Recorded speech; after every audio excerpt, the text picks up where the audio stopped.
ember szíve. Sok a kék szemű lány, ez a tenger színe. Egy népszerű számletesebb benzine, de még nem tudja, hogy ezt én prodoltam. Magát látja meg a szép sorokban, néznek ám minden négy sorokban. Gyere, jó helyen leszem majd a két karomban, és ha készen állsz, jöhet a legjobb éra. Minden démonunk végre néma, bezártuk ügyelve kulcs a szívben, így hallom a fülem, és rúgja végre, hogy minden gondom túlva száll, ha a nyakamon a száll. Ez nem szerelem, ez család. Daddy, daddy, minden gondom túlva száll, ha a nyakamon a száll. Ez nem szerelem, ez család. Daddy, daddy.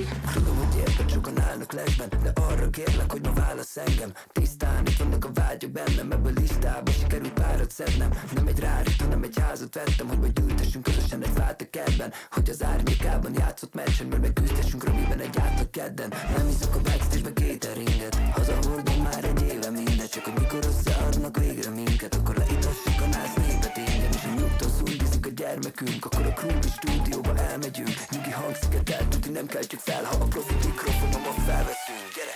Minden gondom túlva száll, ha a nyakamon a száll. Ez nem szerelem, ez család. Daddy, daddy, minden gondom túlva száll, ha a nyakamon a száll. Ez nem szerelem, ez család. Daddy, daddy.